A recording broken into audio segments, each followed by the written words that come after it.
The Strait of Hormuz is opening. Iran and the United States just agreed to a conditional 2-week ceasefire.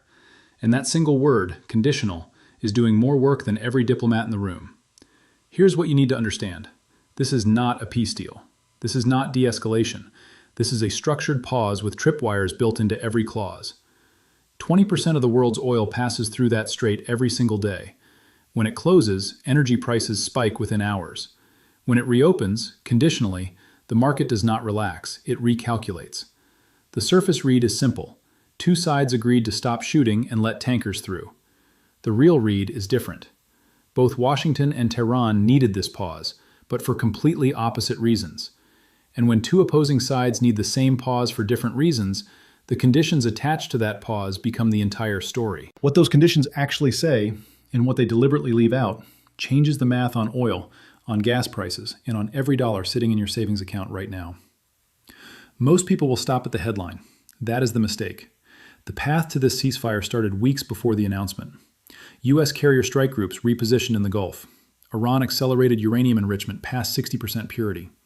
Oil futures climbed steadily as insurance premiums for tankers transiting Hormuz hit levels not seen since 2019. Then the back channel opened. Oman brokered initial contact, the same intermediary used during every U.S.-Iran negotiation since 2013. The pattern is consistent. When Washington wants deniability and Tehran wants dignity, Muscat provides the room. Three factors forced both sides to the table simultaneously. First, Iran's economy is bleeding. Inflation inside Iran sits above 40%. The rial has lost a third of its value in 18 months. Tehran needs oil revenue flowing, not theoretically, but physically through Hormuz, to prevent domestic instability. Second, Washington faces a different clock. U.S. gasoline prices cross the political threshold heading into an election cycle. Every week Hormuz stays restricted adds pressure the White House cannot absorb quietly. Third, Gulf states, Saudi Arabia, UAE, Kuwait, made clear through private channels that prolonged closure damages their own export capacity and their patience with both sides. But here's the part that matters most. The conditions attached to this ceasefire were not negotiated between equals. They were constructed to give each side a different exit door. And what comes through those doors is the real story. The ceasefire framework has three core components. First, a 2-week suspension of hostile naval posturing in and around the strait. Second, guaranteed passage for commercial tankers under neutral flag inspection protocols. Third, a mutual commitment to refrain from new sanctions enforcement actions during the pause window. On paper, that looks balanced. Iran stops threatening tanker traffic. The U.S. stops intercepting Iranian oil shipments. Both sides step back. Tankers move. But this is where the story changes. The word conditional appears 11 times in the framework language. Each condition is tied to a different verification mechanism, and not one of those mechanisms has an agreed-upon arbiter. Iran says compliance monitoring falls under its sovereign naval authority in territorial waters. Washington says international maritime law governs the strait regardless of coastal claims. That gap is not a detail. That is the entire fault line. The 2-week window has no automatic renewal clause. It expires unless both sides actively agree to extend. That means every single day inside this ceasefire is a countdown, not toward peace, toward a decision point, extend or collapse. And each side has structured the conditions so that the other side's non-compliance can be declared at any moment by either party using their own interpretation. This is not a ceasefire with conditions. This is a ceasefire made of conditions. And the difference between those two things determines whether oil stays at current prices or jumps 30% inside a single trading week. The Strait of Hormuz is not just a shipping lane. It is the single most concentrated choke point in the global energy system. Roughly 21 million barrels of oil move through it daily. That is not a statistic. That is the circulatory system of the global economy compressed into a channel 21 miles wide at its narrowest point. When that channel operates normally, nobody thinks about it. When it does not, every economy on Earth feels it, starting with yours. Here is what structurally changed with this deal. Before the ceasefire, the market priced Hormuz risk as elevated but manageable. Insurance premiums were high, tanker routes adjusted, prices absorbed the friction. Now the market faces a different calculation. A conditional reopening creates a binary event window. Either the conditions hold and prices gradually stabilize, or they collapse and the snapback is worse than the original disruption. The pattern from previous Hormuz tensions confirms this. In 2019, after tanker seizures in the Gulf, Oil spiked 15% in a single session when the situation deteriorated past expectations. The market had priced in tension. It had not priced in failure of a framework everyone assumed would hold.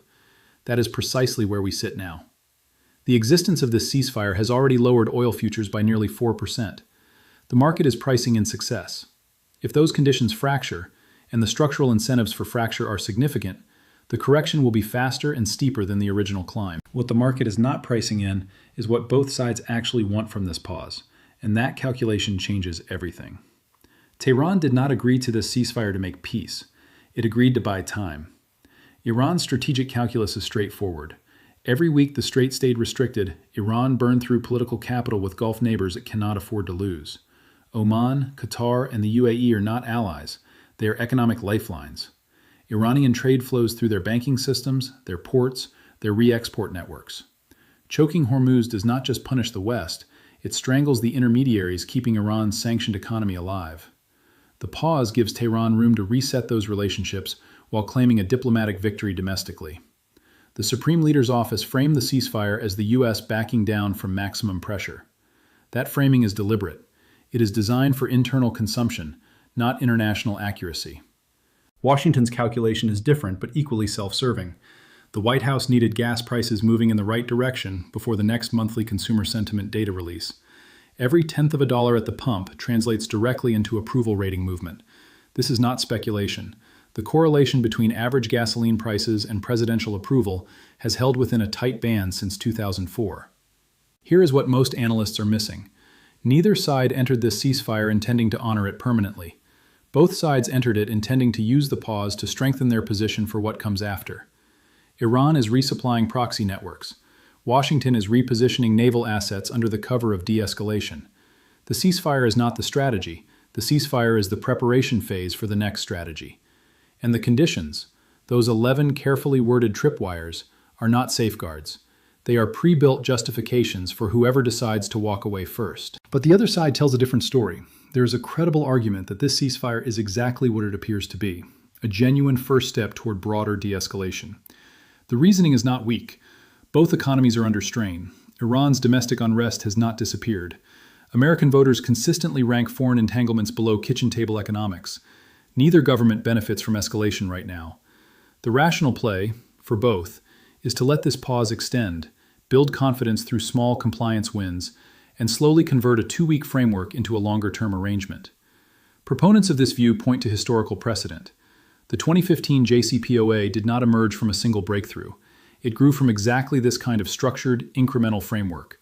Small agreements, confidence measures, gradual expansion. The architecture of that deal started with pauses that looked temporary and became permanent through sustained mutual interest. There's also a financial argument. Global capital markets are behaving as though this ceasefire holds. Bond yields have softened, energy futures have pulled back, institutional money is repositioning toward stability. If the smart money believes it, the argument goes, perhaps the conditions are more durable than they look. Here's the precise gap in that reasoning. The JCPOA took over 2 years of back-channel negotiation before the first interim framework was signed. This ceasefire was assembled in weeks under active military pressure. Deals built under duress have a fundamentally different failure rate than deals built through sustained diplomacy. The data on that is not ambiguous. Rapid ceasefires in active threat environments collapse at more than double the rate of negotiated frameworks.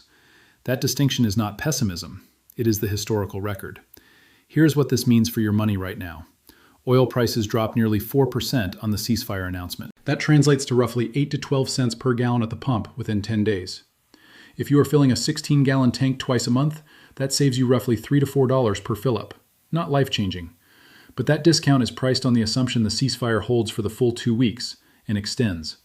If it collapses, the math reverses violently. Oil does not return to pre-ceasefire levels. It overshoots. Every previous Hormuz disruption that followed a failed diplomatic framework produced a spike between 12 and 20% above the pre-negotiation baseline. That puts gasoline north of $4.50 in most U.S. markets, potentially crossing $5 in California and the Northeast within 3 weeks of a breakdown. Food costs follow the same chain. Diesel fuels every truck moving produce from farm to shelf. A sustained oil spike above $100 per barrel adds between 6 and 9% to transportation costs within 72 hours. Grocery prices absorb that increase within 2 weeks. Not evenly. Proteins and dairy move first because cold chain logistics burn more fuel per mile. Borrowing costs face indirect but real pressure. If energy inflation reignites, the Federal Reserve loses its justification for rate cuts that markets have already partially priced in. Mortgage rates stay elevated. Auto loan rates stay elevated. Credit card APRs, already averaging above 22%, have zero room to drop if inflation data reverses course. Your savings account is earning yield right now precisely because rates remain high. That sounds like a benefit until you realize the purchasing power of those savings erodes faster than the interest accumulates if energy-driven inflation returns to the consumer price index. The ceasefire is not an abstract geopolitical event.